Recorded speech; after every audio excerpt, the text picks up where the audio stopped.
Before starting a lecture of cephalosporins, I will recommend you to please watch my penicillin and bacterial classification video that is available on the link description below. So it is very easy to understand after watching these videos. So today I will talk about the cephalosporins. Okay, before starting a lecture of cephalosporin, first I want to differentiate cephalosporins from penicillins. So cephalosporins and penicillins. Most of the people think about that cephalosporins and penicillins are almost same, but there are huge difference between cephalosporins and penicillins. So first of all, penicillin has six carbon ring attached with beta lactam ring, and also cephalosporins, okay, here is and also in cephalosporins one R group are found on beta lactam ring and one second R group are found on the main cephalosporin ring. The name of this 6 carbon cephalosporin ring are known as dihydrothiazine ring, and of course it is beta lactam ring. And in contrast, the cephalosporins, penicillins have 5 carbon ring, okay, 5 carbon ring attached with beta lactam ring and only have one R group. This 5 carbon ring of penicillin are known as thiazolide ring.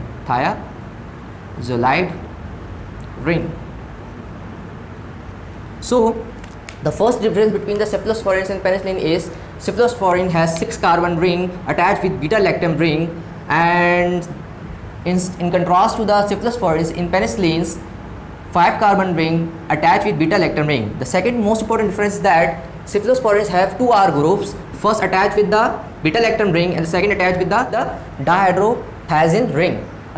In penicillins, R group are only one and it is only found on the beta lactam ring. So this is the two difference between cephalosporins and penicillins. Okay, again in cephalosporins, the first R group tells about the antibacterial spectrum.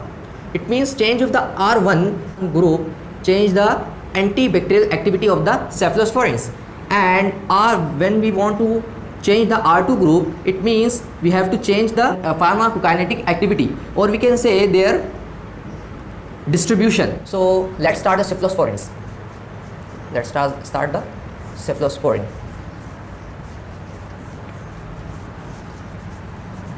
Okay, so I want to draw here the structure of cephalosporin. First of all, here is the structure of cephalosporins attached with beta lactam ring, and here is a double bond, and here is the carboxylic group, here is a nitrogen group, and here is the R group 1, and here is carbon number 3 is R2. So it is a very important MCQ point that R1 are found on the 7th carbon and R2 are found on the 3rd carbon. So it is the usually important MCQs. Okay, the first ring of cephalosporins are known as dihydrothiazine ring attached with beta lactam ring. Okay, the combined form of both of these are known as 7-amino cephalosporonic acid. So 7-amino cephalosporonic acid is the combined form of beta lactam ring and dihydrothiazide ring. Alright, and again there are some bacteria on which cephalosporins are not work. So those bacteria are, first of all, methicillin resistant Staphylococcus aureus. Second group is Legionella. Third one is Listeria monocytogen.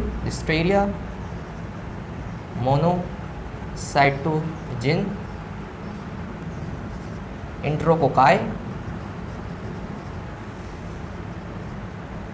and enterococci are two bacteria which is known as Enterococci faecalis and Enterococci faecium. Fifth group is Clostridial difficile group. So these are the bacteria on which cephalosporin are not work. Okay, so now after this distribution I want to tell you the generation. You know, cephalosporins are divided into generation: first generation, second generation, third generation, fourth and fifth generation. The first generation is the oldest one and the fifth generation is the, yes, it is the newest one and the earliest one. So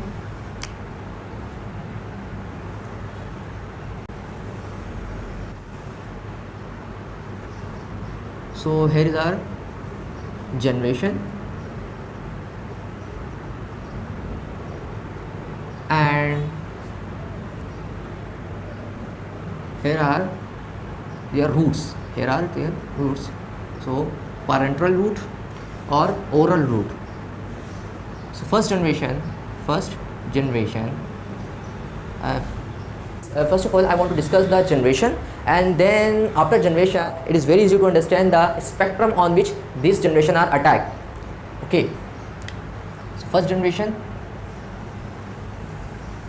Okay, first generation, the drugs which is found in first generation, which is given in parental route, are, first one is cefazolin, and the oral route are, yes, cefdroxil, cephradine,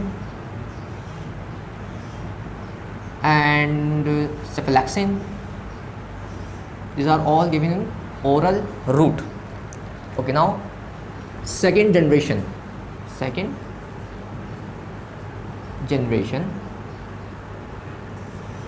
and the drugs are which is given in parenteral in second generation are, yes, cefotetan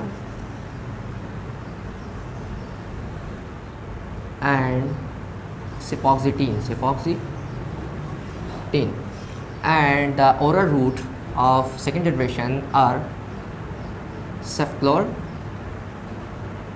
and second one is, yes, roxzyme.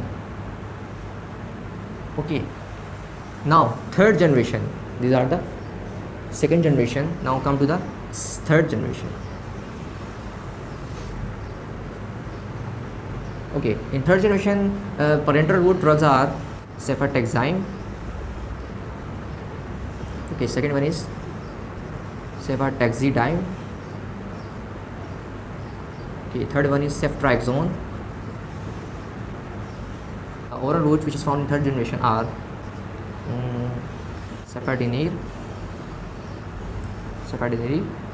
and second most important one is cefixime. All right. So the fourth generation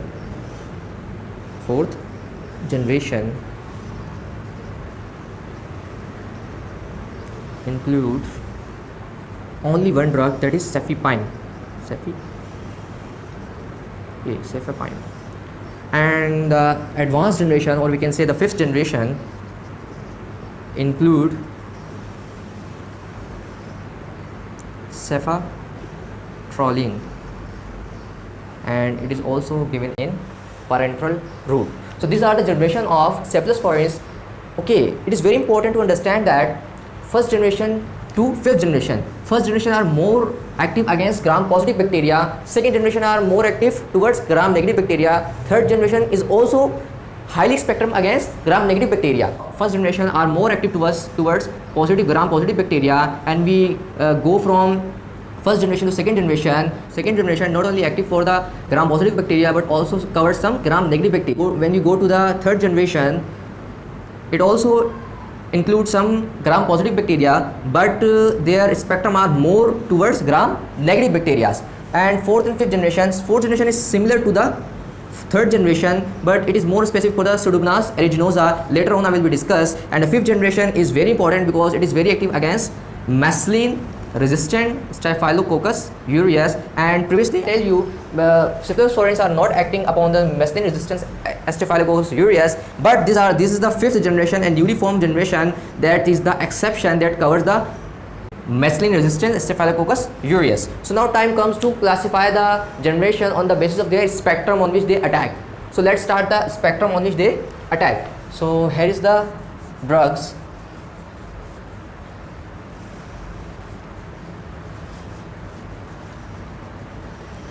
Okay, let's talk about the spectrum on which these cephalosporins are attacked. So first of all, we need to learn the first generation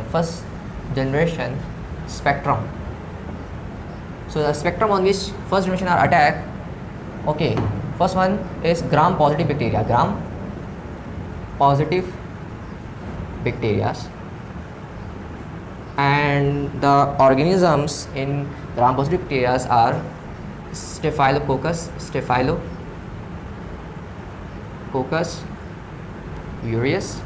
And one thing that is very important to understand here is that first generation antibiotics are only attack of Staphylococcus bacteria which are sensitive to the penicillins. Okay, now second one is Staphylococcus epidermidis. Now third one is Staphylo.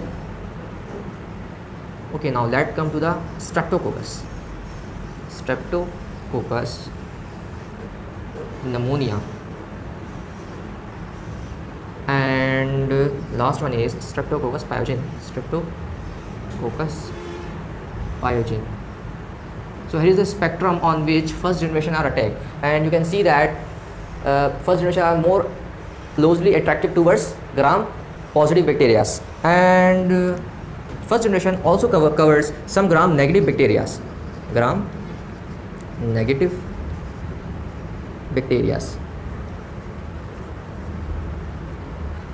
So the organism on which this first generation attack are E. coli and Klebsiella pneumonia,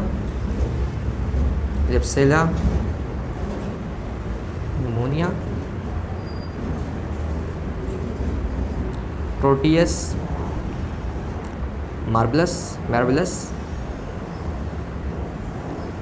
and fourth one is Moraxilla catralis.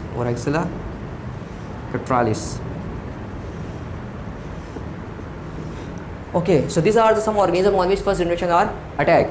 Now come to the second generation, spectrum of second generation.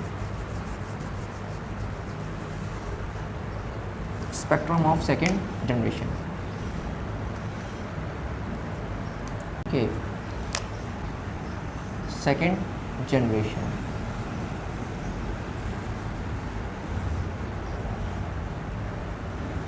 Okay, the spectrum on which second generation are attacked. First of all, gram-positive bacteria. It is not active on gram-positive bacteria as active first generation. So it covers Staphylococcus aureus, okay, and Streptococcus, okay, Streptococcus pneumonia, and third one is Streptococcus pyogenes. Here you can notice that second generation are not active against this Staphylococcus epidermidis. Okay, now come to the because second generation is more active towards gram-negative bacteria. It covers some gram-positive bacteria, but it is very active against gram-negative bacteria. Okay, so gram-negative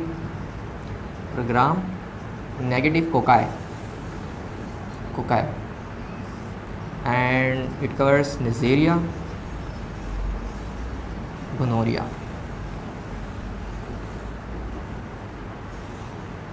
Okay, and last but not least is gram-negative bacilli,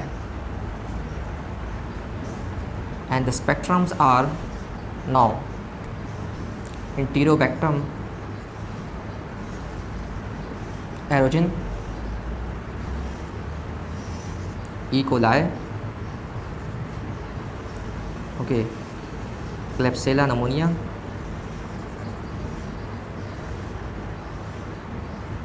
and yes, Proteus morbilis, and one important bacteria are also added is Haemophilus influenza. Haemophilus influenza. Okay, now time comes to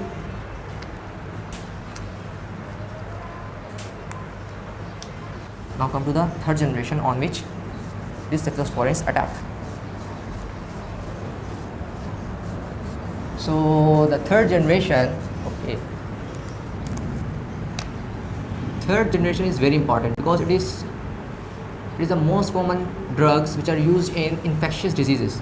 The third generation is very important because it is used in infectious diseases. So it covers again same gram positive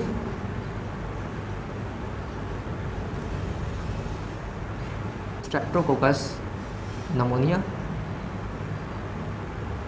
Streptococcus pyogenes. Here you can see that third generation does not include a large amount of gram positive bacteria. So the third generation is not more active against gram positive bacteria. It is because it is more active against gram negative bacteria. Here it covers only Streptococcus, not the Staphylococcus. Now come to the gram positive, gram negative cocci.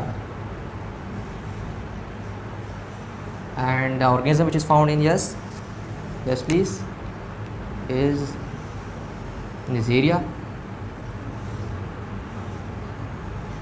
gonorrhea, and gram negative roles.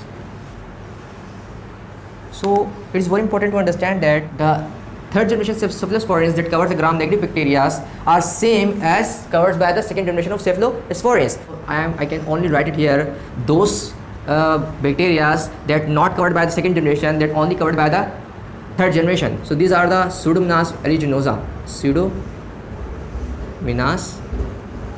aeruginosa.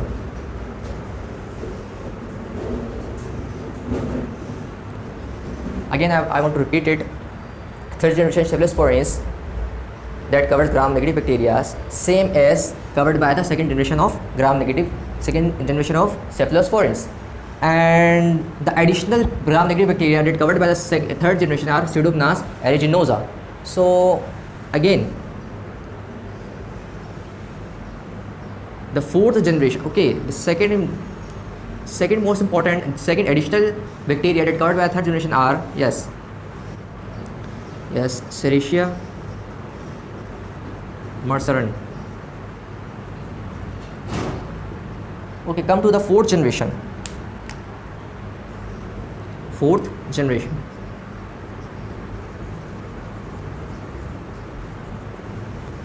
So the fourth generation is very active towards Pseudomonas aeruginosa, or we can say it is the anti-pseudomonal drug, Pseudomonas aeruginosa. It is very important to understand that fourth generation covers the spectrum same as third generation, but it is more resistant to the beta lactamases. So it is the fourth generation is very active against Pseudomonas aeruginosa. Now come to the fifth generation, or we can say advanced generation.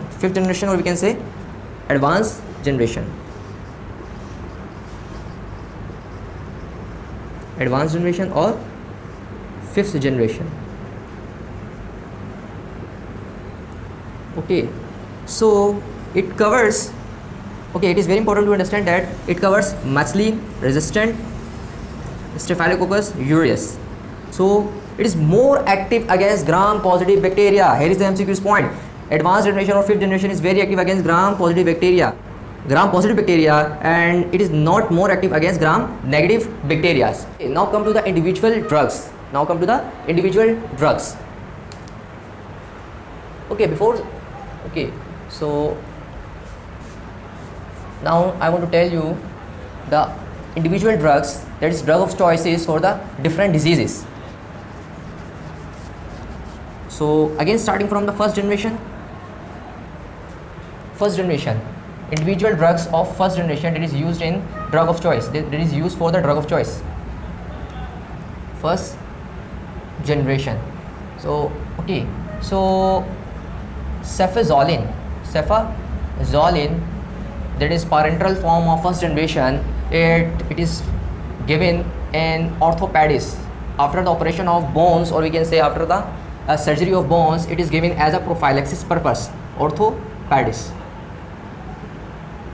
for the purpose of prophylaxis. And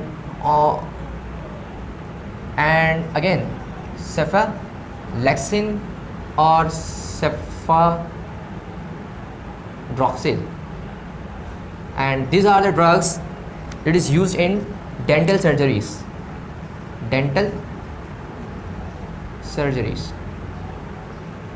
after the dental surgery. And now come to the second generation.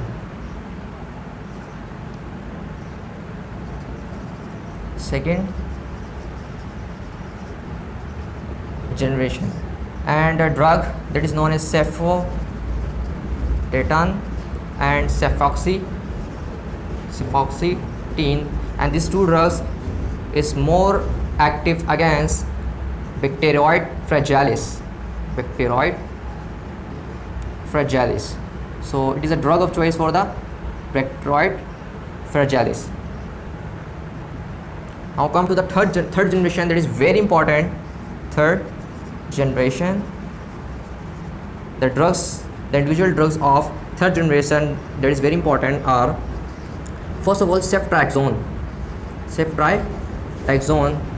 and it is given in meningitis. And these meningitis are caused by the Haemophilus influenza.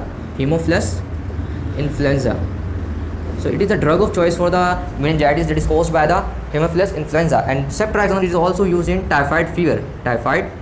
It is an alternative drug when someone is resistant to the fluoroquinone. Okay, so now come to the cefic.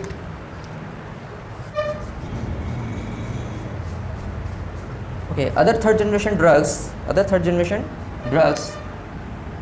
is cefotaxime, is more active towards Pseudomonas aeruginosa.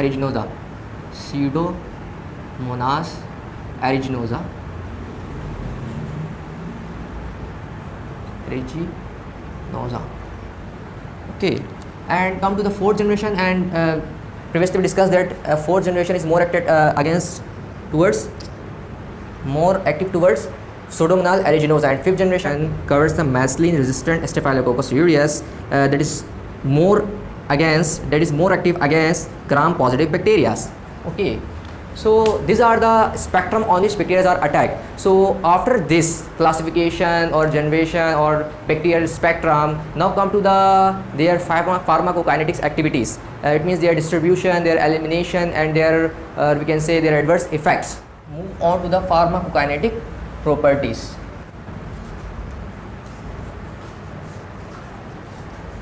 So the pharmacokinetic properties, pharmacokinetics. So first of all, distribution.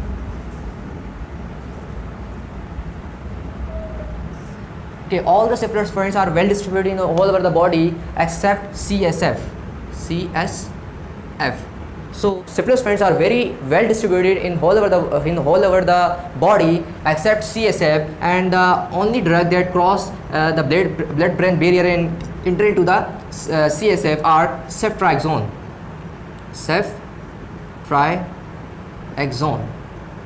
and cefotaxime. So these are the two drugs which cross the blood-brain barrier, and exception of these two drugs, the remaining drugs cannot cross the blood-brain barrier and enter into the CSF. So the only drugs which is enter into the CSF are ceftriaxone and ceftazidime. That's why it is the drug of choice for the meningitis. Okay, one point is very important to remember, that all the cephalosporin cross the placenta. All the cephalosporin cross the placenta. So all the cephalosporins are eliminated from the renally excreted. All the cephalosporins are renally excreted except ceftriaxone, and ceftriaxone are eliminated through bile.